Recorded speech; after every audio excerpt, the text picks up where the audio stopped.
प्रिय बच्चों, मंजरी पुस्तक की पृष्ठ संख्या 81 खोल लीजिए और प्रश्न अभ्यास देखिए। कल मैंने पूरी कहानी पढ़ दी थी और आप लोगों को शुद्ध उच्चारण में कहानी को बार बार मुंह से बोलने के लिए, बोल बोल कर पढ़ने के लिए हमने कहा था। आशा है आप लोगों ने कहानी पढ़ी होगी। कहानी बड़ी हृदय स्पर्शी है, अवश्य पढ़ी होगी और शब्दार्थ भी लिख लिया होगा। अब प्रश्न अभ्यास में लिखा है कुछ करने को, तो करने के लिए आपके लिए यह काम है कि अपने आसपास के पालतू पशुओं के स्वभाव की जानकारी प्राप्त कीजिए। यह भी बताइए कि किन किन जंगली जानवरों को प्रायः लोग पालते हैं। दूसरा करने के लिए कार्य है कि आपके घर में कोई पालतू जानवर होगा, उसकी बहुत सी आदतें आपको बहुत अच्छी लगती होंगी, जबकि कुछ आदतों पर आप बहुत अच्छी लगती होंगी और कुछ आदतों पर आप नाराज़ हो जाते होंगे। उन आदतों को लिखिए और अपने साथियों को बताइए। कुछ विचार और कल्पना भी कीजिए कि यह पाठ एक रेखा चित्र है जिसे शब्द चित्र भी कहते हैं। सोना हिरनी थी जिसे लेखिका पालती थी और उस पर एक रेखा चित्र लिखा। आपके यहाँ भी कोई पशु पाला जाता होगा। पाठ के आधार पर आप भी उस पशु पर रेखा चित्र लिखिए। मनुष्य एक सामाजिक प्राणी है, उन अंतरों को बताइए जो मनुष्य की अन्य जीवों से अलग करते हैं। अब रेखा चित्र से प्रश्न है कि सोना जंगल के परिवेश से गांव में कैसे आ गई। तो सोना जंगल के वातावरण से गांव में आई कि कुछ शिकारी लोग जंगल में शिकार करने गए और इसकी माँ अपने बच्चों को छोड़कर भाग नहीं पाई और ये हिरनी का बच्चा उसकी पेट से चिपका दूध पी रहा था। हिरनी को शिकारियों ने मार डाला और बच्चे को न जाने किस दया के बस में उसे घर ले आए। बहुत तत्काल जन्मा हुआ बच्चा, वो उसे पाल नहीं पा रहे थे उनके घर वाले, तो किसी को महादेवी वर्मा के विषय में पता था, तो उस बच्चे को उनको ला करके दे दिया। सोना को छोटे बच्चे क्यों अधिक प्रिय थे? विद्यालय और छात्रावास में रहने वाली बालिकाएं, छोटी छोटी बालिकाएं उसके साथ खेलती थीं, सोना सोना कह के पुकारती थीं और सभी लड़कियां लाइन में खड़ी हो जाती थीं और सोना सोना पुकारती थीं तो उनके सिरों के ऊपर से छलांग लगाती थी। छोटे बच्चे उसको अधिक प्रिय थे। लेखिका के अन्य पालतू पशु कौन कौन थे? लेखिका के दूसरे पालतू पशु गिलहरी, कुत्ते, बिल्लियाँ और यह हिरनी थी। वे सोना के प्रति क्या भाव रखते थे? वे सोना के प्रति प्रेमपूर्ण भाव रखते थे।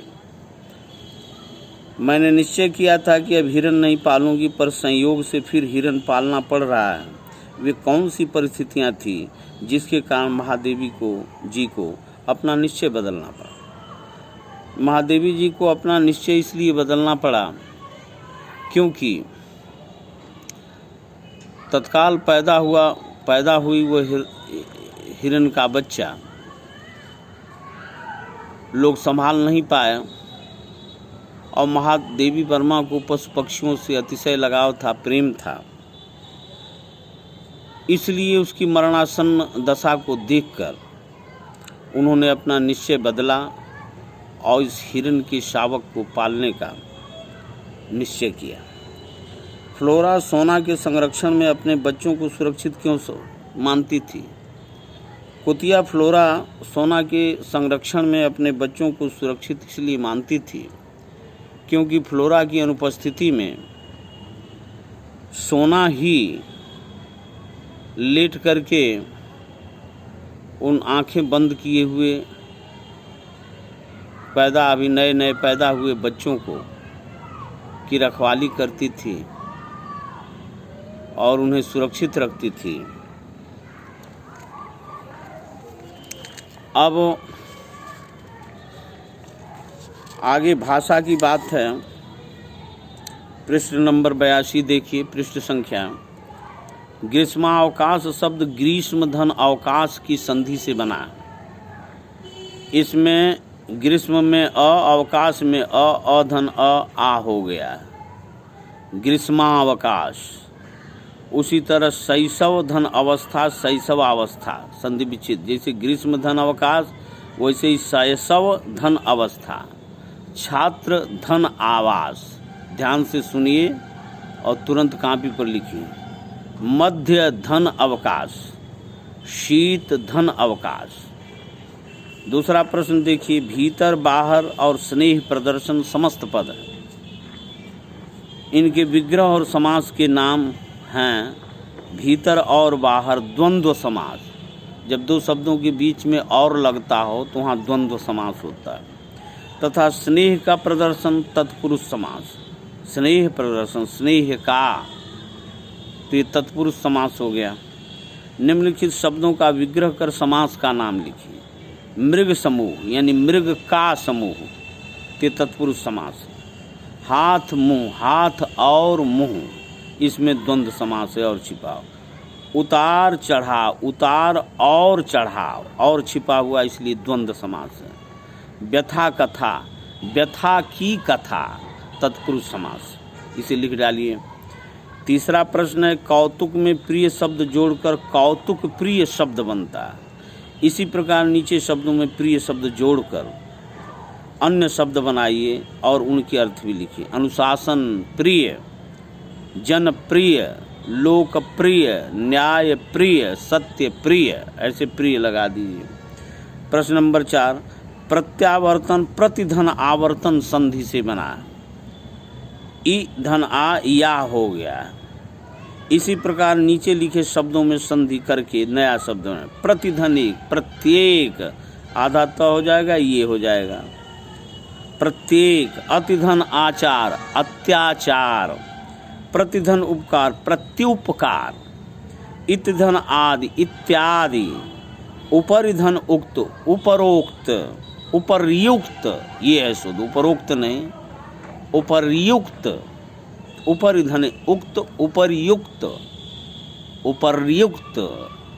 यह पर आसमानी र, छोटा की मात्रा, आधा क और त, उपर्युक्त। इसे भी जानिए कि महादेवी वर्मा को सन 1982 ईस्वी में उनकी काव्य कृति यामा के लिए भारत का सर्वोच्च साहित्यिक सम्मान ज्ञानपीठ पुरस्कार प्रदान किया गया। महादेवी वर्मा को उनकी साहित्यिक प्रतिभा हेतु मंगला प्रसाद पारितोषिक एवं भारत भारती पुरस्कार से सम्मानित किया गया। 16 सितंबर 1991 को भारत सरकार के डाक तार विभाग ने जयशंकर प्रसाद के साथ महादेवी वर्मा के सम्मान में 2 रुपये का युगल डाक टिकट जारी किया। मैं आशा करता हूं कि अपने होमवर्क की कॉपी पर इन सभी प्रश्नों का उत्तर लिख लेंगे, खूब सुंदर और शुद्ध राइटिंग में, लिखावट में। ये सारी कापियाँ कॉलेज खुलने पर चेक की जाएंगी, ये सारे प्रश्न चेक किए जाएंगे कि आपने सही सही इनका उत्तर लिखा है। और केवल लिखना ही नहीं है, इसे याद भी करना है।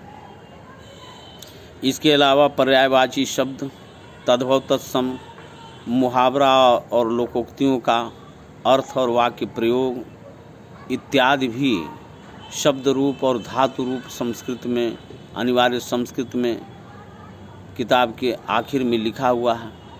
इन शब्द रूपों को और धातु रूपों को भी कॉपी में लिखना है और उन्हें याद करना है। कल हम लोग पाठ 17 अमरकंटक से डिडौरी पढ़ेंगे। मैं आशा करता हूं कि मेरे पढ़ने के पहले आप लोग घर पर इसे अच्छी तरह से पढ़ लेंगे, फिर मैं भी इसे पढ़ूंगा और बताऊंगा।